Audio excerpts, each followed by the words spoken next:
Olá, sejam bem-vindos, todo mundo que está entrando. Obrigada por participarem da nossa live. Oi, Marcelo, vou te chamar.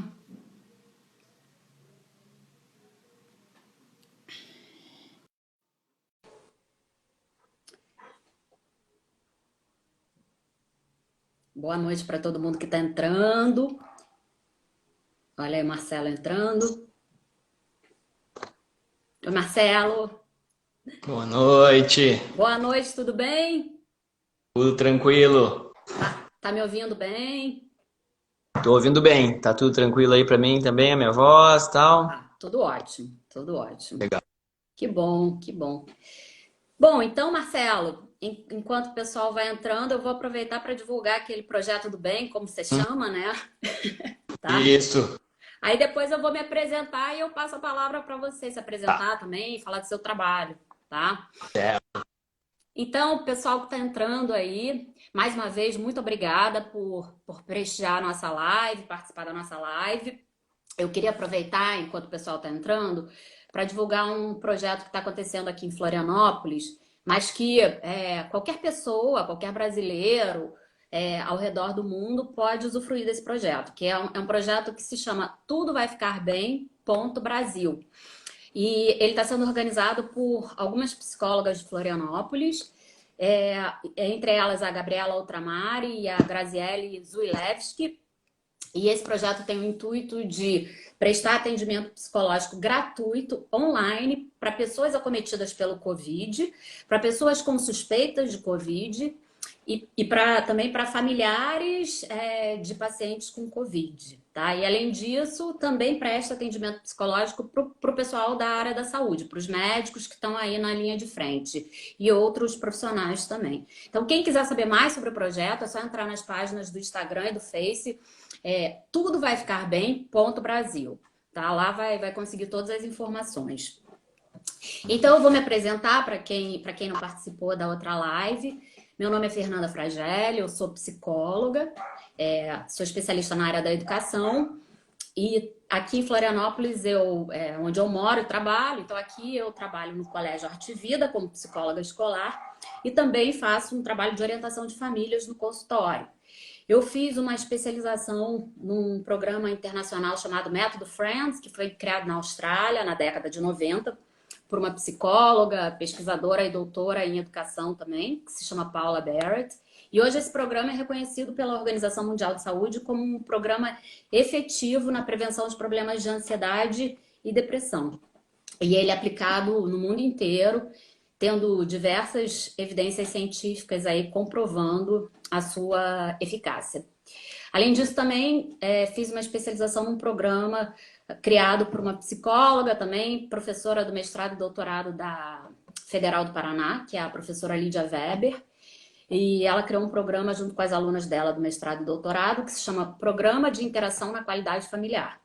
Então, eu aplico esse programa no consultório para as famílias, para grupos de casais e também atendo os casais individualmente e famílias monoparentais também, só o pai, só a mãe, para prestar uma orientação familiar, certo?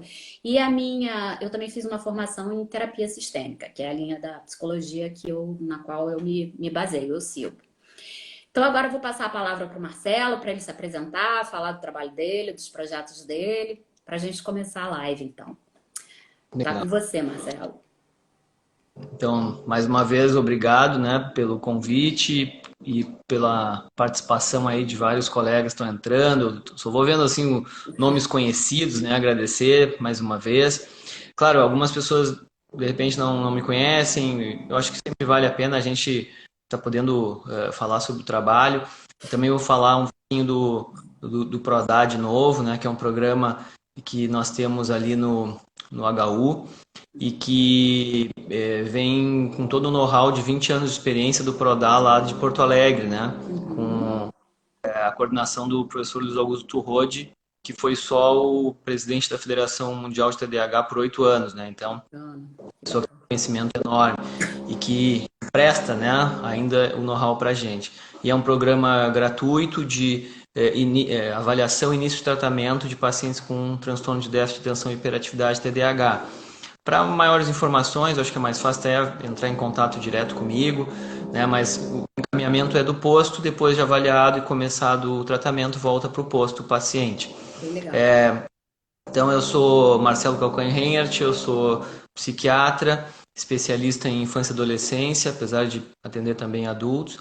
Tenho mestrado em psiquiatria e que basicamente foi em cima do TDAH, né? Então, acho que a gente pode aí começar. Uhum. Vou devolver então para ti, né, para que tu Perfeito, possa começar, perfeito. Fernanda, e incentivar aí, gente, que vocês possam colocar perguntas. Nem sempre nós conseguimos responder todas as perguntas, mas o quanto vocês conseguirem, né, nos fazer perguntas para ir enriquecendo aí o debate. De alguma forma, um debate, né? Vamos tentar fazer. Com certeza, com certeza. Então, semana passada a gente fez uma live onde o Marcelo explicou o que é o transtorno de déficit de atenção e hiperatividade, explicou a sua origem, falou sobre o tratamento, efeitos colaterais da medicação. A gente conversou sobre algumas confusões presentes entre o diagnóstico de TDAH e o comportamento infantil. Hoje é muito comum, por conta de diversas mudanças sociais que a gente teve aí ao longo dos anos, a gente encontrar crianças no universo escolar que começam a apresentar dificuldades na aprendizagem e na socialização. E quando você vai avaliar de perto, né, elas apresentam sintomas semelhantes aos de TDAH, agitação, desatenção, impulsividade, mas aí na hora que você vai avaliar de perto, você percebe que são crianças que não têm nenhum diagnóstico, né, de cunho biológico, mas elas vêm de ambientes familiares onde recebem uma educação mais permissiva, muitas vezes, às vezes até meio negligente. Então, elas têm todas as necessidades delas atendidas, elas não vivem em ambientes muito regrados, acabam fazendo basicamente tudo que querem. Então, deixam de desenvolver habilidades socioemocionais que são fundamentais para ela desenvolver um bom processo de aprendizagem, de socialização e futuramente, né, ter um bom desempenho profissional e por aí vai. Então, Uhum. existe muita confusão hoje em dia. Alguns pais acham que os filhos estão com TDAH e nem sempre é, né? Além disso, a gente falou também sobre as possíveis consequências que as crianças com TDAH podem ter ao longo da vida, né, ao longo do seu desenvolvimento, principalmente se não receberem um tratamento adequado o mais cedo possível, né? E depois a gente finalizou dando algumas dicas sobre como lidar com as crianças que têm TDAH e com as crianças que não têm TDAH também, porque a educação vai ser basicamente a mesma.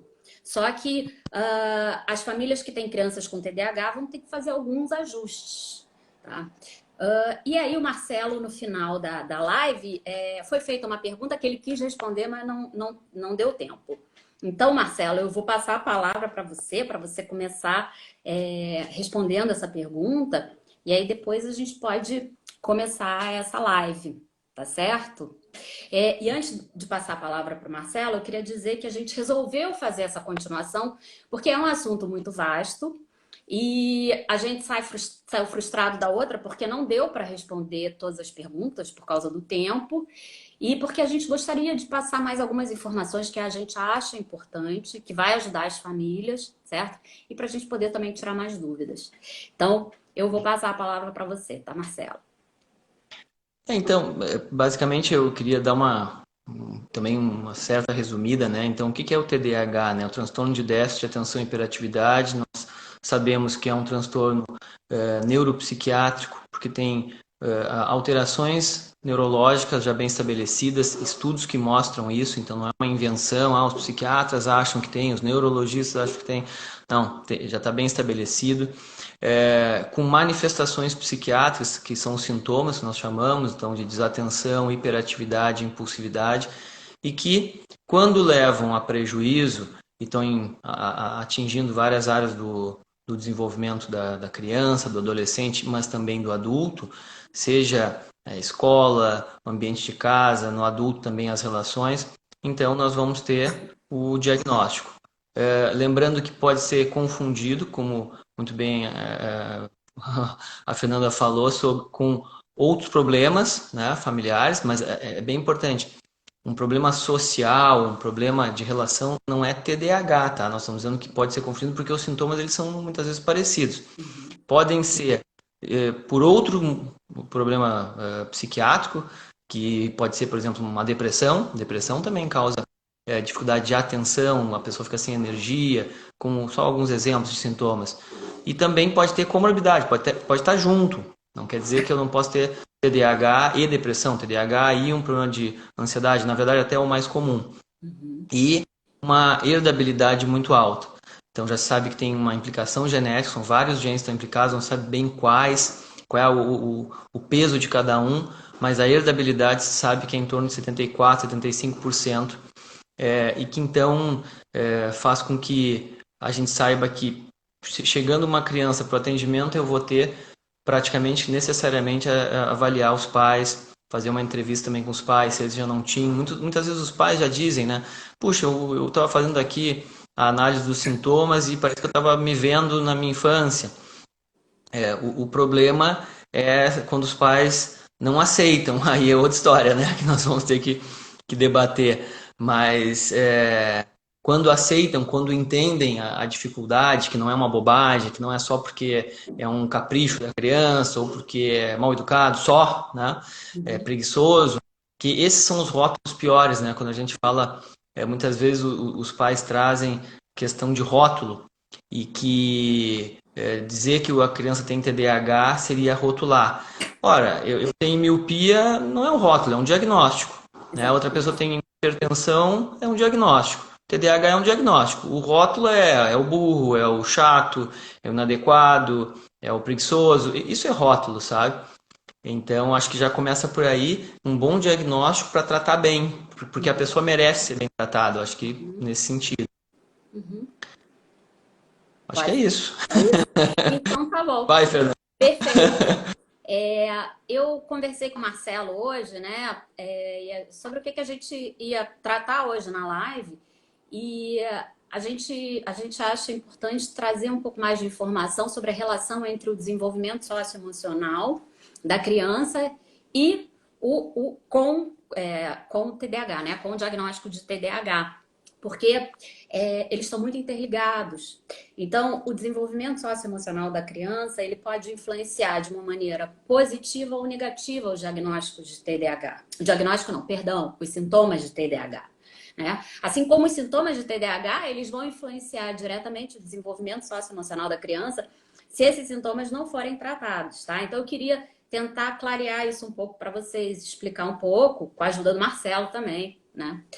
Então, gente, vocês devem ouvir falar muito em habilidades socioemocionais. É um assunto que tem sido cada vez mais tratado e trazido à tona, né? Tem sido feito cada vez mais estudos na área da psicologia, na área da educação e do desenvolvimento humano sobre a importância do desenvolvimento das habilidades socioemocionais para o desenvolvimento humano, né? Ele é a base de todo o desenvolvimento integral do ser humano.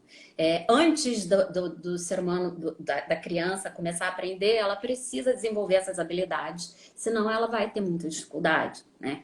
Então, que habilidades são essas, tá? Tem diversas habilidades socioemocionais, mas eu vou trazer só 4 hoje, que eu acho que são básicas, são fundamentais, para explicar rapidamente o que são, qual a influência delas no desenvolvimento da criança e como é que se dá, como é que a criança que tem TDAH, ela desenvolve essa habilidade, né? Porque, em geral, elas têm um pouco mais de dificuldade de desenvolver essas habilidades. A primeira habilidade socioemocional básica é a capacidade de identificar as próprias emoções e de regular elas. Então, é muito importante a gente ensinar desde cedo as crianças a reconhecerem os sinais que o seu corpo dá diante de cada emoção que ela sente. Né? Quais são os sinais do seu corpo quando ela sente raiva, quando ela sente medo, quando ela sente tristeza, quando ela sente alegria, né? E a partir daí ensinar ela a regular essas emoções. Quais são as estratégias que ela pode adotar quando ela sente raiva para se acalmar? Né? Ao invés dela chutar uma cadeira, jogar um objeto longe, bater no amigo, xingar o amigo, o que ela pode fazer para não gerar nenhum prejuízo para ela nem para o outro? né? Então é importante o pai, por exemplo, ou a mãe, quando vê a criança chorando e percebe que ela está com raiva, dizer para ela: olha, você está chorando porque você está com raiva. Vamos ver, vamos tentar entender o que te deixou bravo, o que aconteceu, né? Vamos pensar aqui junto o que a gente pode fazer para você se acalmar, o que você pode fazer para se acalmar quando você estiver com raiva, né? Então, isso é fundamental, né? Então, quando a criança desenvolve essas habilidades, daí ela já está pronta para desenvolver uma outra habilidade, que é a capacidade de empatia, que é a capacidade dela identificar o que o outro está sentindo, se colocar no lugar do outro. E essa habilidade é fundamental porque ela permite que o sujeito adapte o seu comportamento à emoção do outro, né? Então, a criança, quando ela percebe que um amigo dela está triste, ela não vai se aproximar dele pulando, gritando, fazendo uma festa, né? Ela vai procurar ter um pouco mais de calma e se aproximar dele, tentando ajudar, certo? Então, a pessoa adapta o seu comportamento ao que é esperado dela naquele contexto, certo? E isso é fundamental para a socialização dela, para a capacidade de aprendizagem, né? E aí, a criança que tem TDAH, como ela tem uma tendência à desatenção, à agitação, ela vai ter mais dificuldade de desenvolver a empatia, né? Não vai ter, né? Porque eu não gosto desse determinismo, mas ela pode ter mais dificuldade de desenvolver a empatia por conta da desatenção, né? Ela vai ter mais dificuldade de ouvir o outro. Tá? Então ela pode ter mais dificuldade de adequar o comportamento dela ao que é esperado naquele contexto, certo? Isso pode trazer problemas de socialização para ela, tá? Assim como a criança com TDAH, ela possivelmente vai ter mais dificuldade de controlar as suas emoções por conta da sua impulsividade. Como o Marcelo colocou na live passada, a criança que tem TDAH, quando ela vivencia uma situação, às vezes ela automaticamente reage. Ela não para refletir sobre aquilo, né? Para pensar sobre qual comportamento ela vai adotar. Ela pode tirar conclusões precipitadas e adotar um comportamento inadequado, né? Que pode trazer prejuízo para ela ou para outra pessoa, né? E então, assim, além dessas três habilidades socioemocionais que eu já falei, tem uma que também é muito importante, que é a habilidade de reconhecer metas e conseguir se organizar para alcançar essas metas. Porque todo dia a gente tem metas para cumprir, seja pequenas metas ou grandes metas. Todo dia a gente tem atividades para cumprir. Então é muito importante a gente ensinar a criança a reconhecer as atividades que ela tem que cumprir no dia a dia e ensinar ela a se organizar para dar conta dessas atividades, né? E a criança que tem TDAH, ela pode ter uma dificuldade maior de se planejar e de se manter no plano, tá? Ela pode iniciar uma atividade e aí daqui a pouco ela dispersa, ela se agita e levanta e não termina, não finaliza. Né? Ela também pode ter dificuldade de se ativar para começar a fazer uma atividade que ela acha mais chata, mais monótona, mais repetitiva. Ela vai resistir mais. Por isso que a gente vê a criança com TDAH resistindo mais para estudar, para fazer essas atividades que são mais lentas, mais repetitivas, né? Ela tem uma necessidade de atividades mais estimulantes, que tragam uma gratificação imediata para ela, né? E além do mais, além dessas, tem uma outra habilidade que é muito importante, que é a habilidade de manejar as relações sociais de uma maneira construtiva, tá? Então, é importante a gente ensinar a criança a conseguir se relacionar com os outros sem gerar prejuízos para essas relações. Tá? E mesmo que ela venha a ter conflitos com os outros, é importante a gente ensinar ela a resolver esses conflitos sem que a sua relação com os outros seja prejudicada. Então, é muito importante a gente ensinar ela a se comunicar, a se posicionar de uma maneira assertiva, né? Que é se relacionar com os outros, fazendo com que as suas necessidades sejam respeitadas e fazendo com que as necessidades do outro sejam respeitadas também, respeitando as necessidades do outro, né? E aí o que acontece? A criança que tem TDAH, como ela tem tem mais dificuldade de desenvolver empatia, tem uma tendência à impulsividade, ela pode acabar adotando comportamentos inadequados, comportamentos às vezes agressivos, né? E desencadear conflitos com outras pessoas. E aí ter dificuldade de resolver essas situações. Então, a criança com TDAH, ela pode ter uma dificuldade maior de socialização, certo? Então, quanto mais os adultos que conviverem com essas crianças, os pais, os professores, puderem ensinar essas habilidades para as crianças que têm TDAH, mais eles vão ajudar elas a reduzirem os sintomas do TDAH. É claro que nem sempre só isso é suficiente, né? Ela pode precisar de uma medicação, mas isso também é muito importante, né? E assim, é muito importante também os pais terem em mente que quando eles têm um filho com TDAH, eles precisam conhecer o funcionamento dessa criança, né? E precisam ajudar essa criança a desenvolver essas habilidades socioemocionais que eu falei, além de outras, porque elas vão reduzir também os sintomas de TDAH, né? E as crianças que não desenvolvem essas habilidades, em geral, elas têm uma imaturidade emocional maior, né? Então, isso tem aparecido muito na escola hoje em dia, né? Crianças com uma imaturidade socioemocional maior, porque vêm de famílias mais permissivas, né? Que dão uma educação mais permissiva, às vezes mais negligente, e aí aquela criança começa a ter dificuldades no desenvolvimento escolar, né? Então, é importante a gente ficar atento a isso, né? Acho que é importante trazer essas informações para os pais, para eles prestarem mais atenção nessa relação com as crianças. Não só os pais, como qualquer adulto que participa ativamente do dia a dia da criança, né? Você quer colocar alguma coisa, Marcelo? Eu acho que, poxa, colocasse de uma forma fantástica, né? Eu acho que quando, quando a gente vai falar sobre todas essas questões que tu abordasse agora, eu vou trazer, eu estava pensando assim, onde é que eu podia, não bem complementar, mas talvez falar um pouco diferente ou por outros ângulos, né? A dificuldade que começa, né, Fernanda, quando, se a gente estava falando antes, no caso especificamente, da herdabilidade e de muitos pais com TDAH, muitas vezes esses pais, eles já passaram por essas dificuldades, né, se eles realmente tinham, ou simplesmente, vamos dizer que os pais não têm um TDAH porque ninguém ensinou, né? A gente brinca assim, o filho não vem com manual, né? Então, muitas vezes a gente vai aprender um pouco sozinho, cada um do seu jeito. E imagina se os pais têm TDAH e não tiveram um diagnóstico e estão tentando, do jeito que eles podem, ajudar. Uhum. E aí a gente vai começar com a primeira dificuldade, talvez, mas só por ser ou marinheiro de primeira viagem ou porque realmente não está conseguindo lidar com aquela situação, porque uma criança com TDAH em geral, ela demanda mais, né?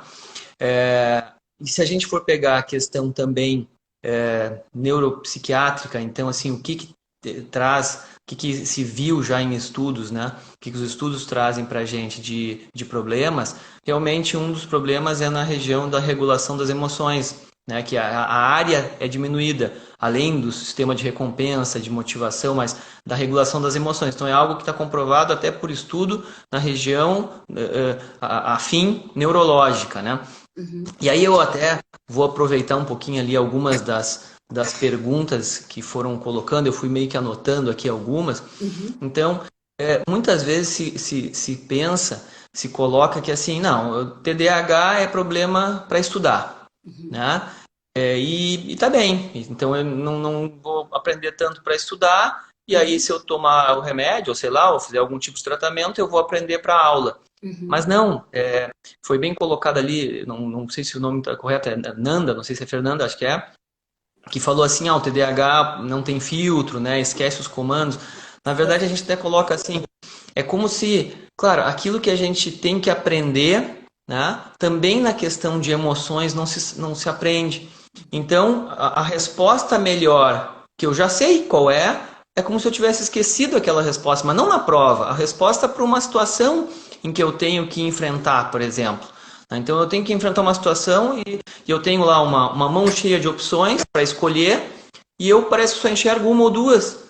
Eu não consigo, né, com a experiência ou revisando na minha cabeça, eu não consigo, parece que ver as outras. Então a desatenção também nesse ponto. E aí, na questão emocional, eu às vezes não vou conseguir fazer tudo que tu falaste, né, de conseguir me colocar no lugar do outro, ou tão bem, né, pelo menos, não é que não consiga nada, mas tão bem.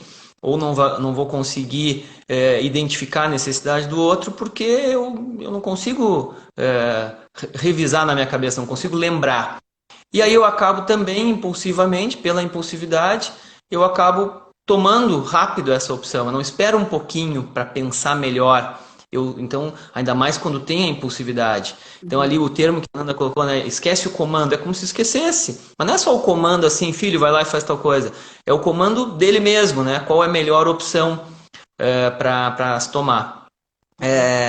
E aí, antes até de falar sobre medicação, a Ana Luísa tinha feito uma pergunta ali. Um amigo deve saber dessa dificuldade do coleguinha lá, do paciente, né, da gente, uma coleguinha que tem TDAH? Como é que a gente vai abordar isso?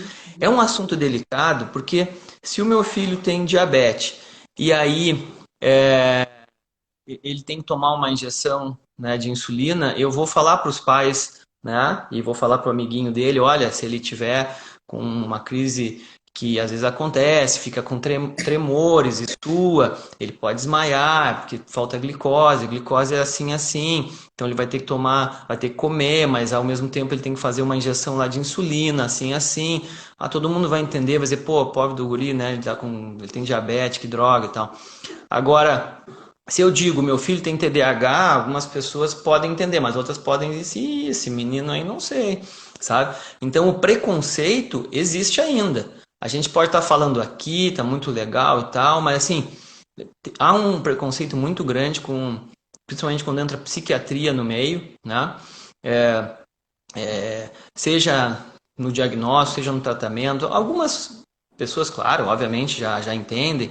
Tem gente até que vai dizer, que legal, que bom que vocês me falaram, confiaram em mim. Mas então assim, a gente tem que saber, é difícil dizer assim, não, é melhor realmente falar para um pai de um amiguinho. Mas se a gente tem uma intimidade, se a gente consegue com aquela família ter uma confiança, o ideal seria que falasse, entende? Mas cada caso tem que ser abordado. Mas eu acho que para mim, não sei se você concorda, né?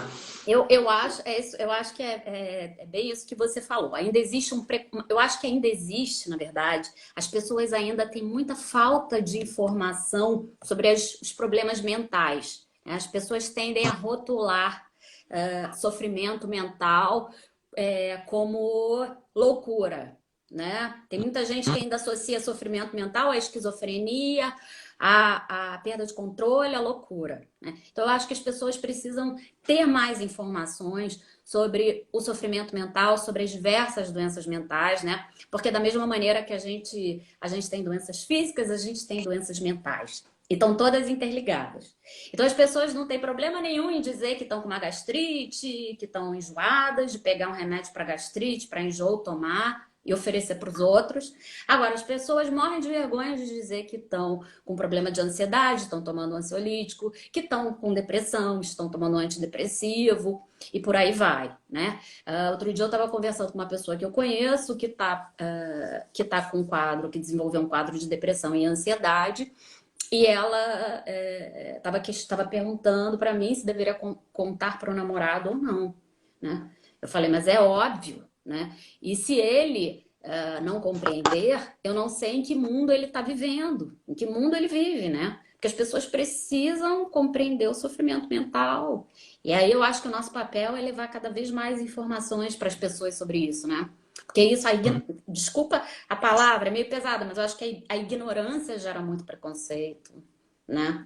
Então, eu acho que, só para finalizar, eu acho que, como você colocou, ter TDAH não é desqualificante, não é um defeito, né?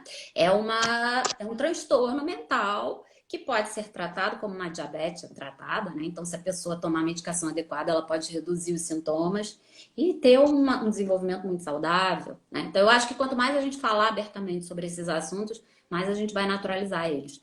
Pode falar, Marcelo.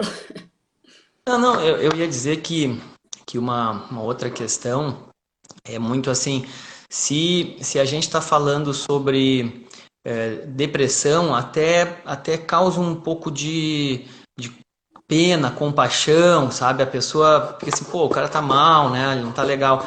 Agora, o TDAH, principalmente quando tem a hiperatividade, a impulsividade, assim como, por exemplo, o transtorno de humor bipolar, quando tá na fase de euforia, mania, incomoda a outra pessoa. Então, isso gera um certo rechaço também. Então, muitas vezes, aquele menino que é mais hiperativo, impulsivo, no caso, pensando no menino com TDAH, né, que é o mais comum, é o menino com TDAH hiperativo e impulsivo. Ele é o chato, é o que incomoda, então os outros pais às vezes não querem nem saber. Né? E aí é mais fácil ter o preconceito. E se pega uma menina desatenta, às vezes não é tanto. Mas aí também ela não é anotada. Né? Se pega uma pessoa com depressão, poxa, o cara tá mal, né? Pô, vou dar não, vou ter que entender, ele tá sofrendo. E parece que quem tá com a hiperatividade e a impulsividade não tá sofrendo, tá incomodando, né? Quer Aham, incomodar, aham, né? aham, aham. Claro que entra um pouquinho também desculpe, a medicação, que ela pode ajudar, então, ao mesmo tempo que eu estava falando que é, desatenção não é só na aula, a medicação ela pode ajudar nesse encadeamento de ideias, e aí eu consegui, peraí, ele fez por isso, fez por aquilo, será que eu não devo fazer desse jeito? E não assim, isso leva aquilo, né? Como se Uhum. fosse algo que só tem um fio associativo. Não, eu vou fazer um emaranhado associativo, vou conseguir pensar melhor em cima dessas questões, né? Uhum. Só pegando uma outra dúvida ali de cima, tem uma mãe, eu acho, né, a Juliana colocou assim, mas o meu filho está com medo de contar com os colegas, pode ficar exposto. De novo, essa é a mesma questão, esse é o dilema. É. Pode ficar exposto, não dá para a gente garantir, por isso que talvez tenha que escolher a dedo quem vai fazer primeiro, né? Talvez aquele que é muito amigo mesmo, apesar de que as amizades elas podem acabar, né? Então não se sabe hoje em dia com a tecnologia, é um print que o cara dá, acabou com, com o anonimato, né? É, Então, é como você colocou, ainda existe muito preconceito, né? Então, eu acho que a pessoa que recebe o diagnóstico é quem tem que decidir, né, se vai abrir ou não esse diagnóstico para os outros e cabe a quem está em volta respeitar. Porque, infelizmente, ainda existem muitas pessoas preconceituosas que podem receber isso de uma maneira negativa, rotular a criança, enfim, de uma maneira negativa. Essa criança, enfim, acho que a gente tem que se proteger mesmo. A gente tem que sentir onde a gente está pisando, né? Entender o contexto. Acho que os pais, a família tem que entender qual é o contexto que aquela criança está inserida na hora de tratar do assunto. Mas acho que as pessoas precisam se informar cada vez mais sobre os transtornos mentais para começarem a tratar com mais tem, naturalidade, né? sem dúvida, né? É, bom, E, tem uma pergunta ali, só eu acho que é interessante, só não anotei ali, a Adri perguntou assim, qual é a diferença de desinteresse, distração, desatenção, como é que funciona isso, né? É, é que, de alguma forma, claro, todos essas palavras, vamos chamar assim, elas estão incluídas ali possivelmente no TDAH. Porque se eu tenho TDAH e se eu tenho muito da parte, né, do grupo dos sintomas de desatenção, vai ser isso. Dificuldade para prestar atenção, concentração, eu cometo muito erro, eu não me organizo muito bem, aquilo que é chato eu não tenho muito interesse, porque a descarga de dopamina é bem menor, então eu vou me distrair. Então tu vê que todas as palavras ali, né, elas estão incluídas. É que vai depender muito da frequência, da intensidade e do prejuízo, uhum, né? E se não for outra coisa. é, Então, exatamente. elas estão, na Exatamente. verdade, É isso, né? Eu acho que o interesse ele vai ser gerado a partir do momento em que aquela atividade traga alguma gratificação, de acordo com a intensidade de gratificação que aquela atividade trouxer para a criança, né? Então, quanto mais gratificação, mais interessante vai ficar para ela e mais atenção ela vai ter naquilo, né? Mas quanto menos gratificação ela tiver, menos atenção ela vai ter, né? E mais agitada, possivelmente, também ela vai ficar, né? E aí, Marcelo, eu achei interessante aqui que a Fernanda colocou uma questão aqui, ó.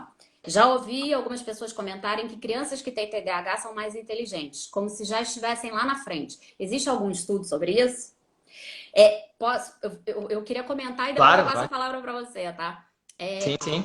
eu vou dar aqui a minha, vou trazer o meu olhar. Eu acho que as crianças que têm TDAH e que caem mais na hiperatividade, né? Elas costumam ser muito ligadas e muito curiosas, né? Têm diversos interesses, têm uma curiosidade a respeito de tudo, né?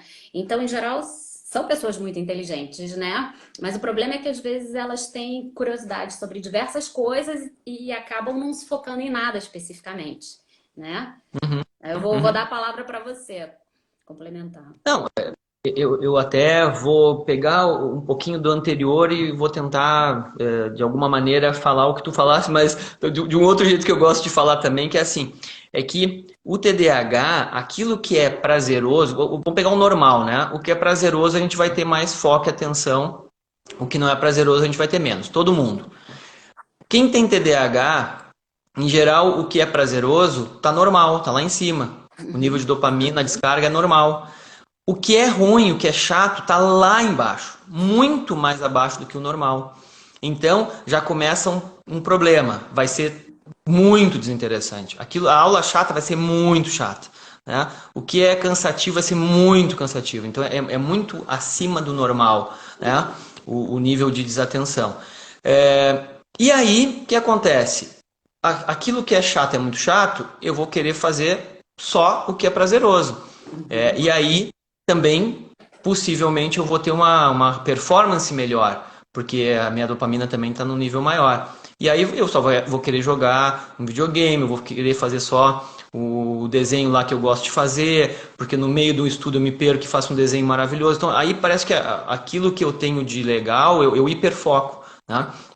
uhum, Mas não necessariamente que sejam crianças mais inteligentes do que as outras.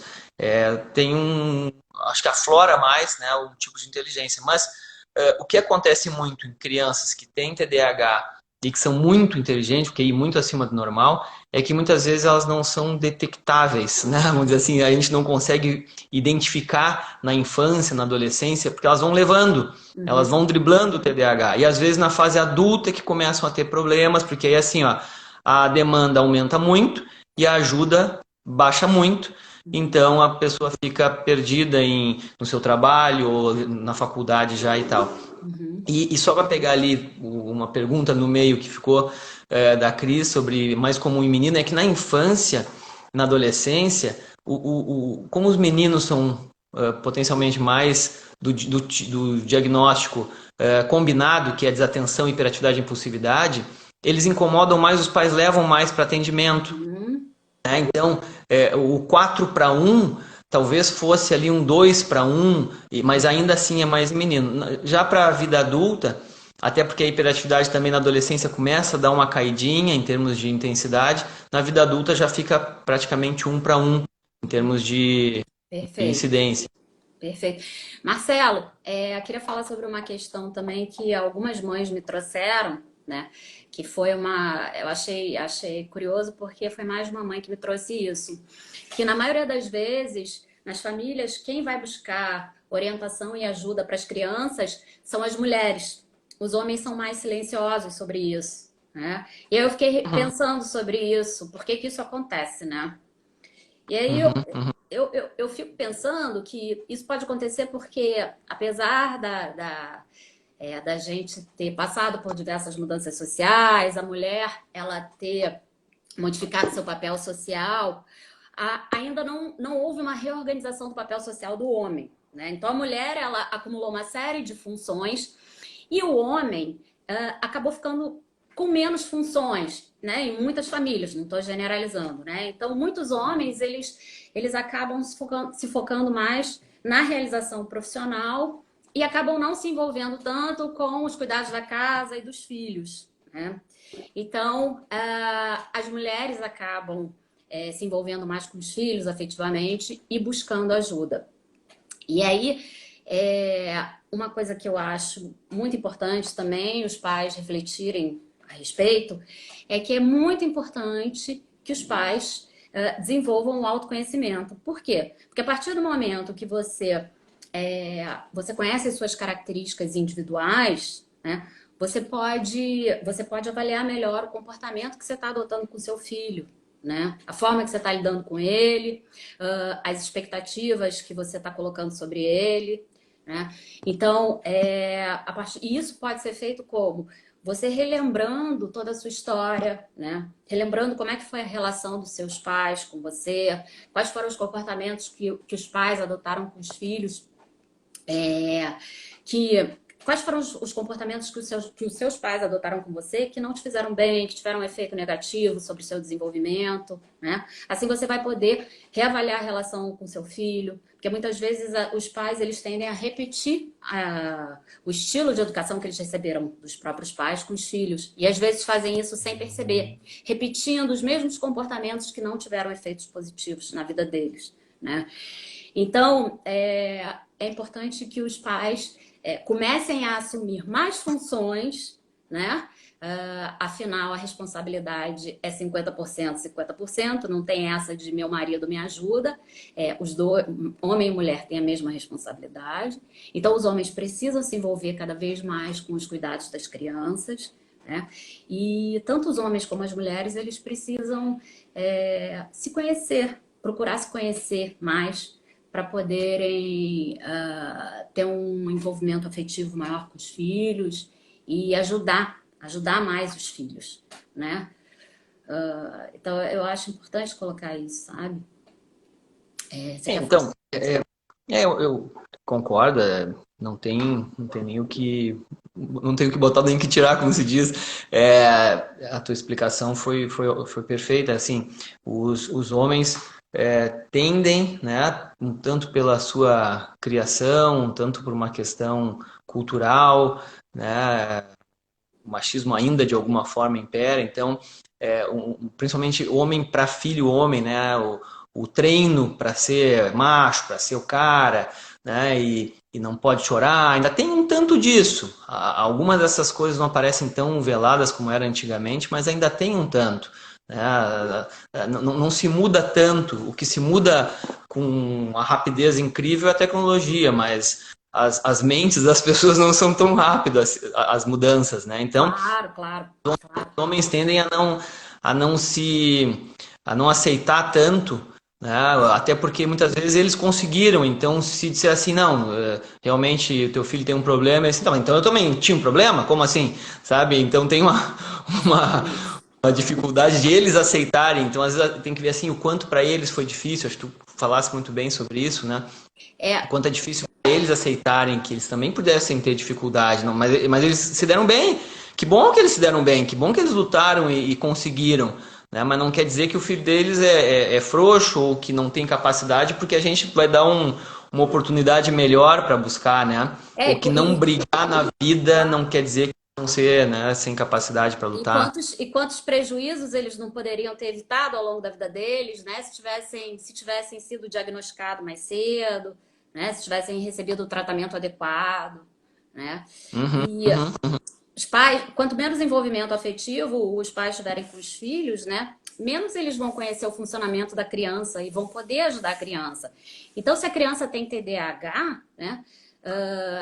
E o pai não tiver uma empatia com o filho, né? Não tiver uma proximidade afetiva, ele pode, de repente, desvalorizar aqueles sintomas de TDAH, minimizar, achar que vão passar, né?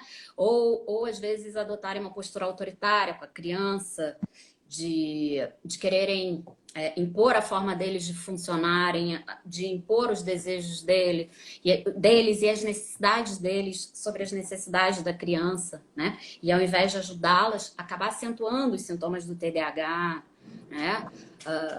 A criança que tem TDAH, ela pode ter uma série de dificuldades. E às vezes o pai, por exemplo, se é autoritário, se é uma pessoa perfeccionista, ele pode querer impor a maneira dele de funcionar sobre a criança. Uhum. E cobrar excessivamente, muito mais do que ela pode dar, né? Isso pode acabar afetando a autoestima dela, gerando problemas de ansiedade, depressão, né? Vira uma bola de neve, né? Uhum. E aí, Marcelo, eu queria agora... tô meio acelerada aqui porque o tempo é curto, né? E aí a gente quer falar sobre várias coisas. Eu tô vendo aqui que a Carol, eu não sei se ela é psicóloga, ela botou uma questão interessante. Assim, Tá. olá, gostaria de saber até que ponto a gratificação pode ser uma forma de desenvolver maior habilidade social. Tipo, manter um foco numa tarefa. Bem interessante, né? É, Uhum. a gratificação, ela é muito utilizada no tratamento do TDAH, né? A terapia cognitivo-comportamental, ela vai trabalhar com as recompensas, com as compensações, né? Então, por exemplo, uma estratégia bacana de você trabalhar com uma criança com TDAH, de você incentivar ela a estudar, é você fazer um plano passo a passo, por exemplo, para ela cumprir uma tarefa de casa. Então, você vai dividir em várias partes a execução daquela tarefa, né?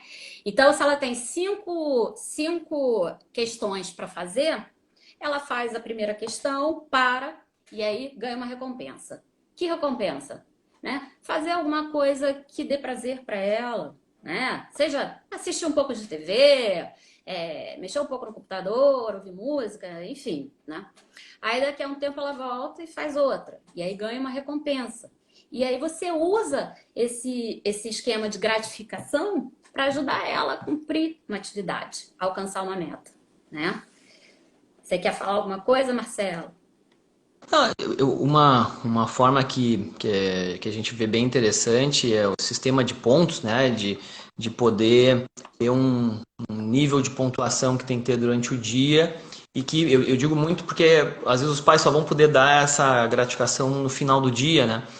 E aí, se atingiu aquele número de gratificações, então vai poder ter esse momento de prazer, né? Porque às vezes os pais acham que a recompensa tem que ser assim, vou ter que dar um presente todo dia pro meu Isso. filho. E aí a gente até diz assim, não, gente, o que vocês precisam dar é aí a Cassiane, minha esposa, colocou, né, recompensa afetiva, é aquilo que realmente tem valor. Na hora, os filhos podem dizer que não, que eles não querem, que chato.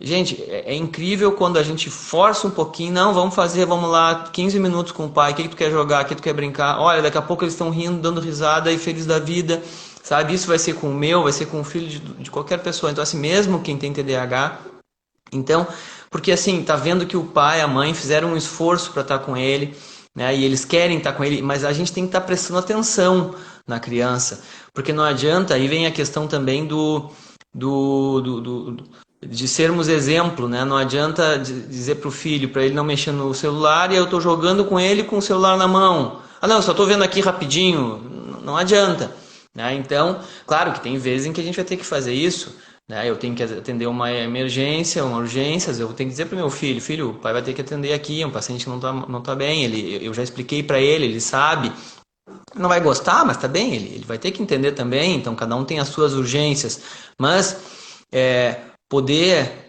estar prestando atenção, de novo, eu já falei na outra vez, né? Não adianta a gente dar like lá pro amigo e não dar Isso. like pro filho, sabe? Exatamente. Like pro filho ali, ó, tá vendo, olhando o que ele tá fazendo. Isso tem um valor, assim, ó, a gente, o olhar da gente para o filho, você não tem noção de como eles ficam.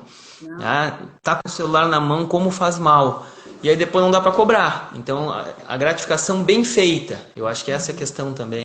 Com certeza. E é bacana você gratificar utilizando recompensas sociais, né, que estimulem a socialização, as relações familiares. Ao invés de dar uma recompensa material, a criança pode escolher. Ah, tá. Então, você pode. Ó, falta 10 minutos para acabar. A criança pode escolher o que a mãe vai cozinhar no jantar. Aí ela pode ir para a cozinha com a mãe, ajudar a mãe a preparar. Né? Isso só aproxima a mãe e filho. Né? Os pais podem fazer uma brincadeira com a criança. A criança pode escolher uma brincadeira para fazer em família. Agora na quarentena não dá, mas a família pode fazer um passeio junto no final de semana, que a criança pode escolher, né? Na quarentena, a criança pode, de repente, escolher um filme para ver com a família junto.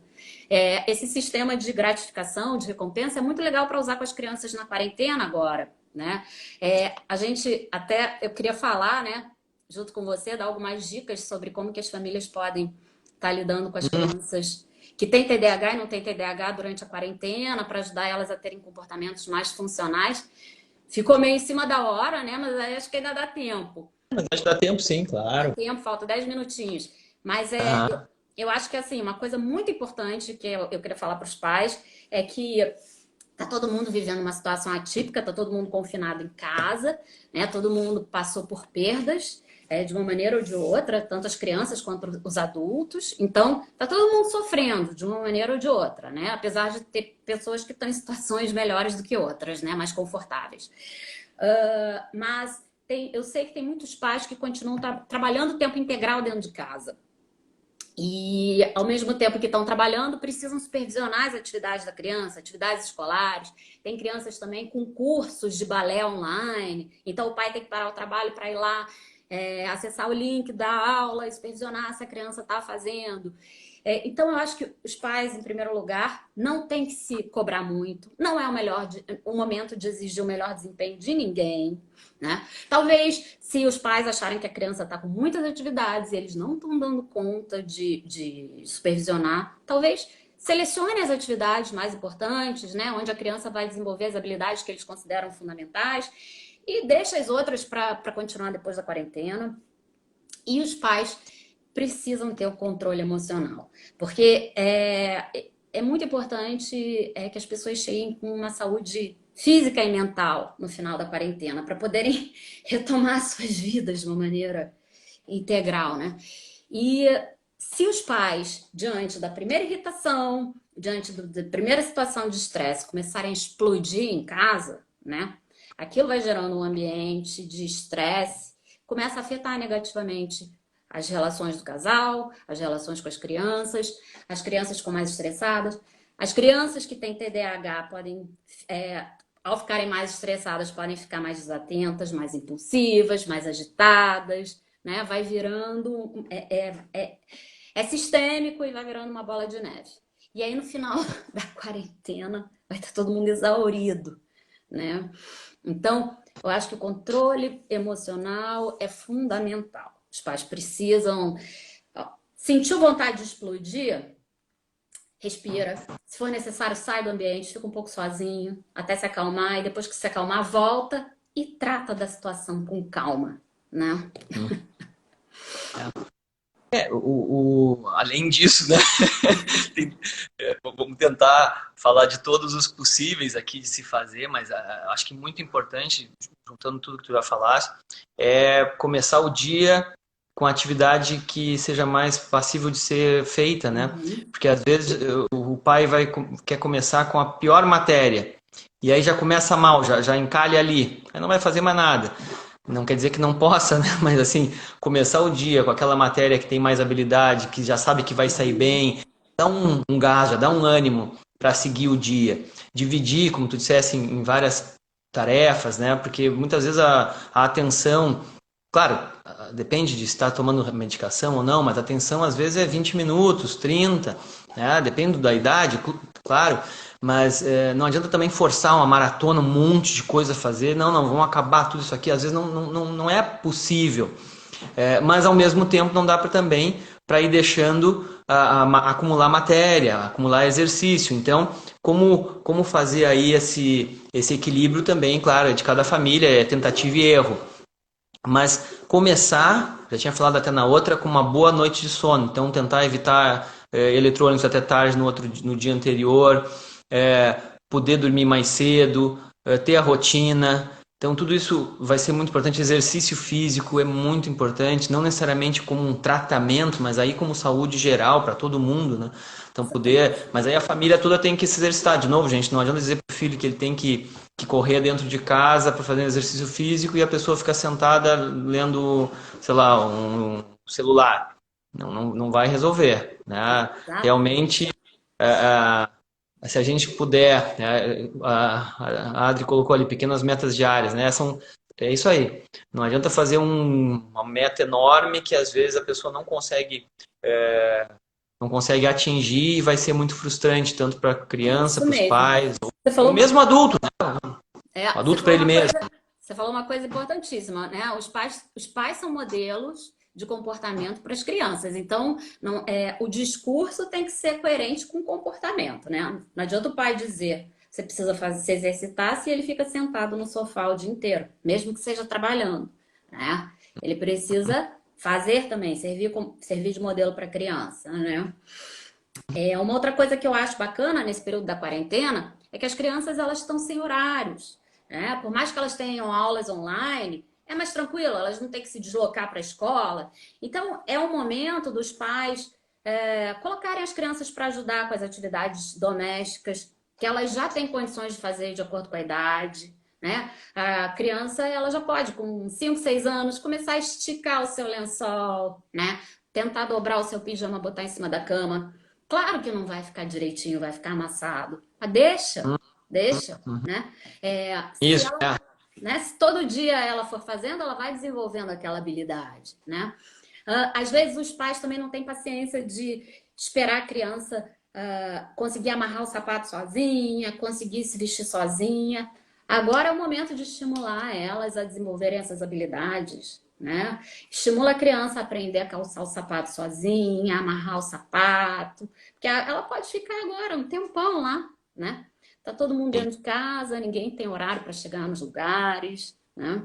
Ela pode aprender a se vestir sozinha, ela pode ajudar a tirar a mesa, pode aprender a tomar banho sozinha. Aproveita esse momento para estimular essas habilidades, né? Você diga, Ó, Marcelo. não, eu tô tentando ver aqui o resto que o pessoal tá colocando, É, mas eu acho que é isso, até só para pegar o gancho ali, é como tu dissesse, não adianta assim, eu queria ensinar o meu filho, né, ou melhor, dar a oportunidade dele dobrar o pijama dele, aí ele dobra errado, viu, não sabe fazer, não sabe é. fazer nada, deixa dobrado errado, a gente, sabe, aí é o perfeccionismo de cada um que a gente vai ter que lidar, então às vezes os pais também têm que ir pra terapia, né? Eu ia brincar assim pro divã, né? Mas pra terapia, os pais às vezes vão ter que lidar com as suas dificuldades. E muitas vezes essas dificuldades, lembrando que são aquelas dificuldades que eles tiveram lá na infância, eles estão se vendo de novo, né? Só que infelizmente, em vez de eles se abraçarem, eles estão se maltratando de novo, talvez, né? Como foram, de alguma forma. Então, esse é um cuidado que tem que ter. E aí, nós, como profissionais, temos que também estar atentos a isso, né? A gente tem que também ser um pouco continente para os pais, além de ser para as crianças. Mas agradecer, eu acho que o horário Eu tá acho que vai estourando. acabar. Vamos lá. Aproveitar para agradecer, né? Espero que realmente a gente possa ter ajudado para vocês aprenderem. A gente também vai se forçando aqui com as perguntas, pode ter certeza que a gente aprende também, né? De alguma forma a gente vai forçando o nosso cérebro a funcionar, isso é muito bom.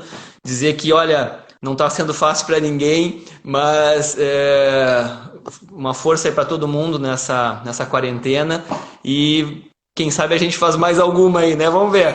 Vamos pensar aí. Vamos pensar. Foi um prazer, viu, Marcelo? Muito obrigada pela parceria, viu? Aprendi muito Legal. com você, aprendi muito com as perguntas de todo mundo também, foi super enriquecedor, gente. Muito obrigada e até a próxima, né? Vou ter que desligar porque já está acabando. Um abraço para todo mundo, viu? Boa Tchau, noite, tchau, gente. tchau. Obrigada.